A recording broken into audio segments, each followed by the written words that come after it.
My friends, look at their determination, look at their zeal, look at their thirst when it came to any aspect of the deen. When it came to any aspect of the deen, look at their himmat and their sacrifice and their zeal. When it came to reciting the Quran, the very book which you and I have forgotten what it looks like, it's in our drawers covered with dust. My friends, when it came to the book of Allah, such was the zeal that you had the ummatis of Rasulullah sallallahu alaihi wasallam who would recite the entire Quran in 7 days. Entire Quran in 7 days. My friends, and they were number in their thousands. They were number in their thousands. They had businesses like you and I had. They had children like you and I had. They would provide for their families just like you and I do. But in spite of this, they would recite the entire Quran in 7 days. There were those for whom even 7 days were too much, and they would recite the entire Quran in 3 days. Entire Quran in 3 days. You know, for you and I, we become puzzled. Why? Because how can a person recite a Quran in 3 days and also work? Because we make chaos upon ourselves. We look at ourselves and we find, hey, look, it takes us, just to recite one page of the Quran, it takes us 5-10 minutes. So how is it possible for this person to work and at the same time be able to recite the Quran? In 3 days he would finish the entire Quran. It was passion. It was love for the words of Allah and His Rasul sallallahu alaihi wasallam. But even 3 days is so much. There were ummatis from the ummat of Rasulullah sallallahu alaihi wasallam that would recite the entire Quran in 1 day. 1 day, and they number in their hundreds. For some, even 1 day was too much. And the likes of Ali al-Azdi would come at the time of Maghrib, and he would open the book of Allah in the masjid, and he would begin, Bismillahir Rahmanir Rahim, Alhamdulillahi Rabbil Alameen, Ar-Rahmanir Rahim. He's now speaking with his Creator, and he would not stand up from his place till he read, Qul a'udhu bi Rabbin Nas, Malikin Nas, Ilahin Nas, min sharril waswasil khannas, alladhi yuwaswisu fi sudurin nas, min al-jinnati wan nas. And after this, he would offer his Isha prayer, and then return home. There were ummatis of Rasulullah for whom even this was nothing. And they would come after a hard day's work, whether it was on the fields, whether it was in business, or whatever it may be. After a hard day's work, providing for their family, during the night they would come in the masjid or in their homes, and they would begin Allahu Akbar, and they would begin their prayer, and they would not go into ruku till they read the entire Quran in one rakat. Entire Quran. Uthman ibn Affan would do this. Tamim Dari radiallahu ta'ala would do this. Imam Bukhari would do this. Imam Shafi would do this. Imam Abu Hanifa rahmatullah alayhi would do this. Waqi ibn al-Jarrah would do this. And then there were people even rare. They would finish the entire Quran 3 times in 1 day. Salim ibn Idr, the Qadi of Egypt, he would finish the Quran. So passionate he was, and so much intoxicated he was with the words of Allah that he would recite the Quran 3 times in 1 day.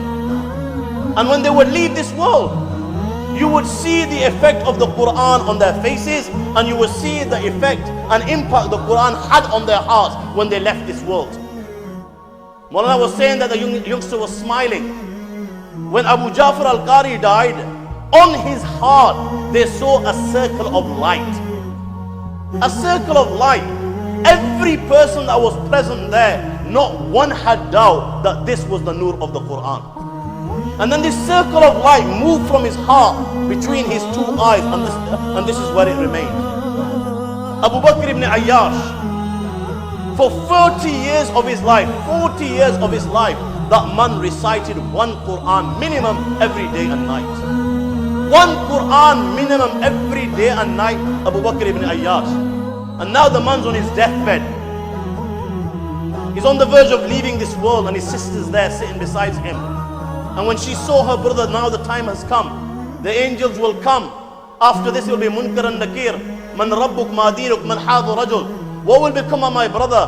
Love. And tears begin to flow from her eyes, and she begins to cry. My friend, these people were so confident at the time of their death that he turns around and says to his sister, okay, my sister, why are you crying? And then he points to one corner of the room and says, your brother sat there and finished the Quran 18,000 times. You have no need to cry. When it came to fasting, You had the likes of Amr ibn Qais al-Mala'i, who fasted for 20 years of his life. Even his family didn't know. And if you think that is some achievement, Dawood ibn Abi Hind, he doubled that. And he fasted for 40 years of his life. 40 years of his life in such a manner, with such sincerity, that his own family members did not even know that he was fasting. Why? Because in the narration it is mentioned that this man was a silk dealer. Every day when he would leave from home, he would take his part lunch. And on the way he would meet the fuqara and he would give it as sadaqah. And he would return in the evening and he would make iftar with his family. His family would think that he's eating in the day with the marketeers. And the marketeers every day would think that this man goes home and eats. And he managed to keep this a secret for 40 years and he fasted like this. The likes of Nafisa, she would fast by day and she would prostrate before the Almighty Allah by night. And it was once said to her, "Yo Nafisa, take it easy upon yourself. Why are you putting yourself through so much trouble and exerting yourself?" And she would turn around and say to the people, that I see a barrier before me, and only the faizeen, the successful ones, will be able to cross this barrier, and as a result I do what I do. She's on her deathbed, and even on that day she was fasting, and people are sitting next to her and they are now forcing her to break her fast because of the difficulty that she was experiencing. And she turns around and says to them, I have been begging the Almighty Allah for the last 30 years, and this was my dua. Yo Allah, I beg you, when you send the angel to take my soul, send him on the day in which I am fasting for you. And today you are telling me to break my fast. هَذَا لَا يَكُونَ. This is something that can never happen. And she leaves the world reciting the verses of the Quran. قُلْ لِمَنْ مَا فِي السَّمَاوَاتِ وَالْأَرْضِ قُلِ اللَّهِ. Say, for whom is all that which is in the heavens and the earth. Say, it is for Allah and Allah alone, who has taken upon himself to be merciful. Leaving the world reciting these verses of the Quran. When it came to prayer, standing before the Almighty Allah in prayer, taking from our beloved Prophet Muhammad sallallahu alaihi wasallam, who himself would stand in prayer for so long that the blessed feet of Rasulullah tawarramat qadama, the blessed feet of Rasulullah sallallahu alaihi wasallam would begin to swell, and so many tears would flow from the eyes of Rasulullah that not only would he not would only his blessed beard become wet, he would even dampen the earth on which he would prostrate. And when the Sahaba would see him in this condition, exerting himself, and that his blessed beard is wet, even the earth is wet, having mercy for Rasulullah sallallahu alaihi wasallam, they would ask, Ya Rasulullah, قَدْ غَفَرَ اللَّهُ لَكَ مَا تَقَدَّمَ مِنْ ذَنْبِكَ وَمَا تَأَخَّرَ. Oh, Ya Rasulullah, you are second to Allah. Your status is such that you have no sin. Allah has forgiven everything. Why do you exert yourself? Why do you worship Allah so much?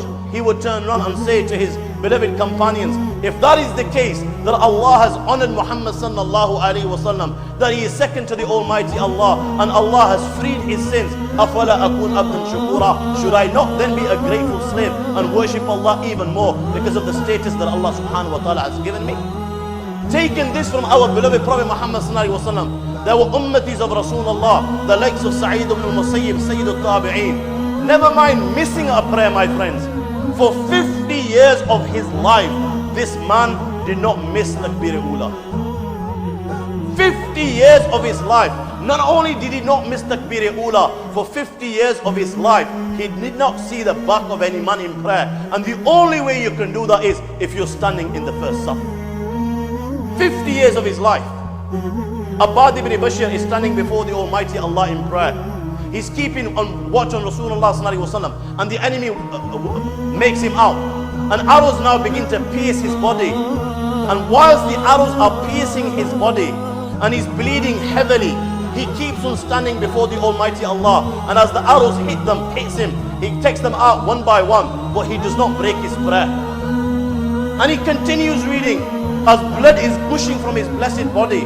It is only when the thought crosses his mind that his death may jeopardize the safety of Rasulullah sallallahu alaihi wasallam, only after this thought does he break his prayer. The likes of Urwa has had his left knee amputated, and he's had it amputated while he was awake, while he was conscious. Even on that night, the man stood up for his tahajjud and stood for hours on end before the Almighty Allah subhanahu wa ta'ala. The likes of Khubayb is sent to the gallows to be executed, and they ask him for his last wish. and he says to the kuffar, allow me to offer 2 rakats. Allow me to speak with my Creator. He offers his 2 rakats. And then he says to them, O kafiro, had it not been for the fear that you people think that Khubayb is afraid of death, I would have asked you to allow me to offer another 2 rakat so I could converse and speak with my Creator. Rabi was paralyzed, but even then he would ask to be carried to the masjid. And the people would say to him, Oh Rabi, you are ma'zur, you're an invalid. You don't have to come to the masjid. Allah has given you ijazat. Allah has given you permission to read at home. And he would turn around to the people and say, indeed what you're saying is correct. Allah has given me permission, but I can hear the caller call out, Hayya al salah, Hayya al falah. Come to falah, come to success. And one should respond to this call, even if he has to call on his feet. Thabit al-Bunani, never mind praying in this world. This was the dua of the man, that he would pray to the Almighty Allah subhanahu wa ta'ala, and he would ask the Almighty Allah, Wallah, I beg you, if you allow anyone to pray inside his grave, I beg you allow me to pray inside my grave. What type of a person do you think he was, that he's asking the Almighty Allah to allow him to pray inside his grave? Because he'd come over the hadith of Rasulullah in the night of Mi'raj, when Nabi Kareem saw the likes of Musa standing before the Almighty Allah and praying inside his grave. He'd come across that. This was his desire. How do you think, what type of a life do you think he lived? You had Mu'adha al-Adawiyya, first night of marriage. First night of marriage, when you and I are probably on 7th heaven. She and her husband. She wakes up her husband and they both stand before Sila ibn Ashyam, and Mu'adha al-Adawiyya spend the entire night, first night, standing before the Almighty Allah in prayer and thanking Him for His blessings. Every night Mu'adha al-Adawiyya, at the time of, during the night, that this thought would cross her mind, okay, tonight is my last night, and it is so possible that I will leave this world and meet my Creator. And when this thought would cross her mind, after fulfilling the rights of her husband, she would spend the entire night in worship. When it came to seeking knowledge, where will the Ummah find people with such zeal? The likes of Sayyidina Abu Ayyub al-Ansari radiallahu ta'ala anhu. He traveled all the way from Madinatul Munawwara, hundreds of miles to Egypt, just for the sake of one hadith of Rasulullah sallallahu alaihi wasallam. He's traveled days on end. And now when he gets to Egypt and he meets Sayyidina Uqba, the person who was relating this hadith of Rasulullah, Sayyidina Uqba sees the companion of Rasulullah sallallahu alaihi wasallam and he embraces him. And then he asks, Ma ja'a bika ya Aba Ayyub? Oh Abu Ayyub, what brings you all the way from Madinatul Munawwara? And he responds, one hadith of Rasulullah sallallahu alaihi wasallam is what brings me. And out of all the people that directly heard it from Rasulullah sallallahu alaihi wasallam, only you and I remain alive. And the hadith was with regards to concealing the faults of a believer. Okay, whoever conceals the faults of a believer in this world, Allah will conceal his faults in the next world. He relates the hadith to him. Sayyidina Abu Ayyub al-Ansari radiallahu ta'ala responds, Sadaq, you have spoken the truth. This is exactly how I heard Nabi Kareem sallallahu alaihi wasallam relate the hadith. The man does not even get off his horse, my friends. After hearing this hadith of Rasulullah, he turns his mount and he heads back to Madinatul Munawwara. You had the likes of Ibn al-Qasim, who stayed at the feet of Malik for 17 years. 17 years Ibn al-Qasim stayed at the feet of Malik just to acquire the hadith of Rasulullah sallallahu alaihi wasallam. And he's now with the great Malik, the Imam of Madinatul Munawwara. And Hajis from Misr come. And amongst these Hajis is a young man whose face is covered. And he comes to the gathering of the great Imam Malik. And he greets him, Assalamu alaikum, and Imam Malik responds. And then he asks Imam Malik, is Ibn al-Qasim amongst you?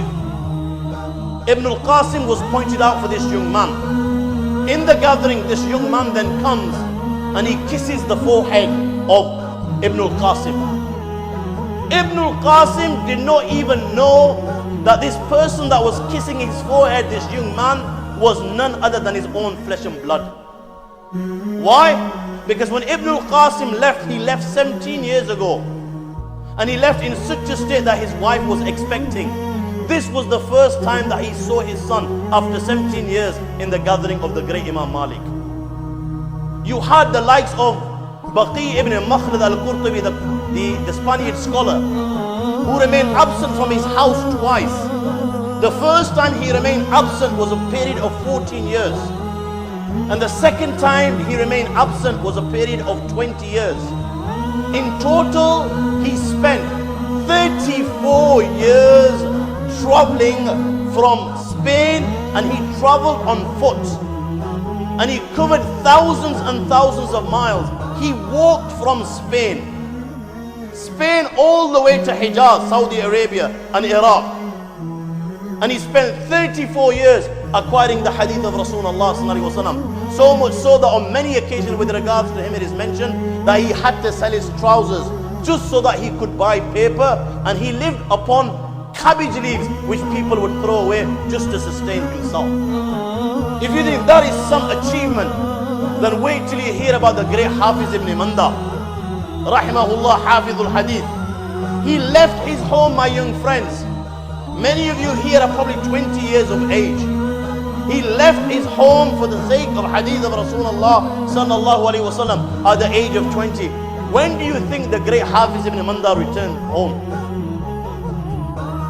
65 years of age is when he returned home. 45 years the man spent away from his family just for the sake of the hadith of Rasulullah sallallahu alaihi wasallam. The great Shafi'i, for 16 years the great Shafi'i sustained himself on dates, and he would only eat as much dates that he needed to survive. He could not afford paper, so he would write on leather and on bone. The great Yahya ibn Ma'in, Imam al-Jarh wa Ta'dil, he inherited 1 million dirhams. Every single penny that he inherited from his father, he spent acquiring the hadith of Rasulullah sallallahu alaihi wasallam. So much so, on one occasion, he had to sell his own slippers just so that he could buy some paper. The great Imam Yusuf, he did not even attend the burial of his own son. He offered his janazah, but he did not attend the burial of his own son, just like the great Hafiz al-Mundhari. Imam Abu Yusuf did not attend the burial of his son in case he missed the lecture of Imam Abu Hanifa. And as a result, they excelled. The same Yahya ibn Ma'in says, I witnessed the day in which I wrote with my own hands 1,000,000 hadith. Who can forget the great Imam al-Bukhari and what he achieved? Comes to Baghdad, all the masters of hadith are present, and now they want to test this young man whose fame now runs throughout the Muslim world. And they take 100 hadith and they give them to 10 different people, 10 hadiths each, and they mix all the chains and the matan, the text of the hadith, and they relate it before this Imam Bukhari to test him, and they relate to him one by one. They come and they relate 10 hadith. Imam Bukhari has just heard these hadiths the first time, first listening. He listens to all 100. First listening, he recites all 100 of them as they were recited to him with the mistakes, and then he recites all 100 as they should be correctly. He says, this is what you said, it was incorrect, it should be like this. And he did this with all 100, even though he just heard them once. Imam Firyabi, when he came to Baghdad, you had 30,000 people that were sitting in his lecture. In those days when there were no speakers, 30,000 people sitting in his hadith lecture. And sometimes there were 70,000 people. 70,000 people. Look at the passion for the deen. Look at the passion for the hadith of Rasulullah sallallahu alaihi wasallam. And sometimes not only the humankind would present themselves, even the jinn kind would be present. And from the top of their heads they would write books. Abu Bakr ibn Bari, 30 books. The great Ibn Shaheen, 300 books. The great Suyuti, 500 books.